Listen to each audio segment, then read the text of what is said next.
Hello friends, we are going to continue exercise 4.1 class 7 chapter named simple equation book NCERT question number 6. Set up an equation in the following cases. First part में हमें problem दे रखी है और हमें equation बनानी है. Irfan says that he has 7 marbles more than 5 times the marbles Parmeet has. Irfan क्या कहता है कि परमीत के पास जितने मार्बल हैं मेरे पास 7 ज़्यादा हैं उसके 5 टाइम्स से. यानी कि परमीत के पास जितने मार्बल हैं उसका 5 टाइम्स कर दो, उससे भी 7 ज़्यादा. इक्वेशन बनानी है हमने और फाइनली ये गिवन है कि इरफान के पास कितने मार्बल्स हैं, 37 हैं. देखिए इस तरह के क्वेश्चन में हम क्या करेंगे, सपोज करते हैं कि परमीत के पास कितने मार्बल हैं, क्योंकि आपने नोट किया इरफान के पास कितने मार्बल हैं वो परमीत पे डिपेंड करते हैं. यानी परमीत इंडिपेंडेंट है, तो परमीत के पास कितने हैं वो सपोज करने पड़ेंगे. Late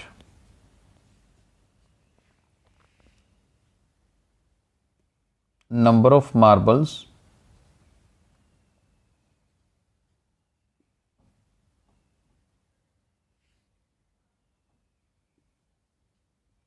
Parmeet has. परमीत के पास मान लेते हैं कितने मार्बल्स हैं, x मान लीजिए, और इरफान के पास कितने मार्बल्स हैं, 37 है, ये गिवन है. तो वो सीधा ही लिख लेते हैं नंबर ऑफ मार्बल्स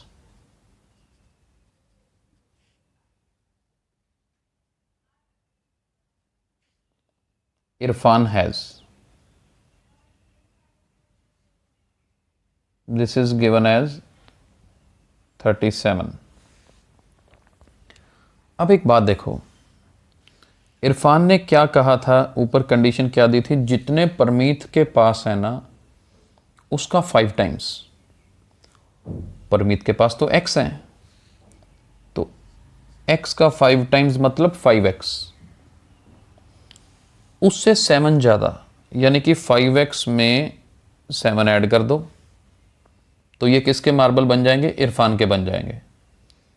इरफान के तो 37 है, ऑब्वियसली बात है. फिर इसका मतलब ये कैलकुलेशन करके क्या बनना चाहिए, मेरे पास 37 बनना चाहिए.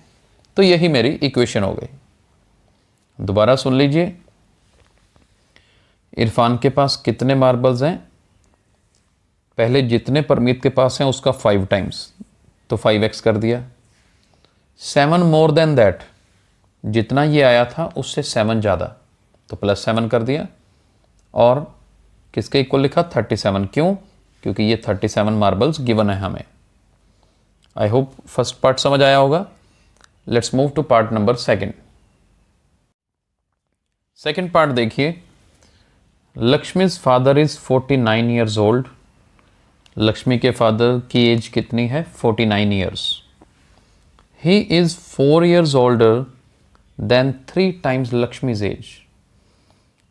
वो लक्ष्मी की एज के 3 टाइम्स से भी 4 ईयर्स ओल्डर हैं. मतलब उनकी एज लक्ष्मी की एज का अगर 3 टाइम्स कर दें तो भी उसमें 4 ऐड करना पड़ेगा, फिर फादर की एज आएगी. तो इसी को इक्वेशन की फॉर्म में कैसे लिखेंगे, ये देखिए.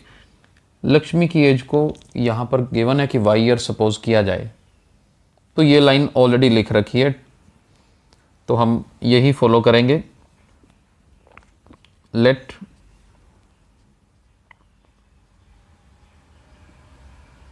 Lakshmi's age be y years.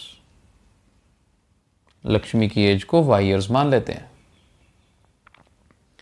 अब फादर की एज क्या दे रखी है वो भी लिख लेते हैं. लक्ष्मीज फादर्स एज, लक्ष्मी के फादर की एज है 49 ईयर्स. ठीक है जी. अब कंडीशन क्या है, इसी लाइन के नीचे मैं फादर की एज ना कंडीशन के साथ लिख रहा हूं. लक्ष्मी की एज का 3 टाइम्स करो। चलिए कर दिया, 3 टाइम वाई, उसमें क्या ऐड करो, 4 ऐड करो। क्यों? क्योंकि उसके फादर की एज कैसे बनती है, he is 4 more than 3 times Lakshmi's age. तो लक्ष्मी की एज जो कि वाई है उसको 3 से मल्टीप्लाई करें और उसमें 4 ऐड कर दें तो फादर की एज बन जाती है। और फादर की एज है कितनी, 49। तो बस यही इसकी इक्वेशन होगी। आई होप कि आपको फर्स्ट 2 पार्ट्स हमने आज किए, दोनों समझ आए हैं। अगर ये वीडियो पसंद आया है तो इसे लाइक और शेयर जरूर करिए। Thank you so much.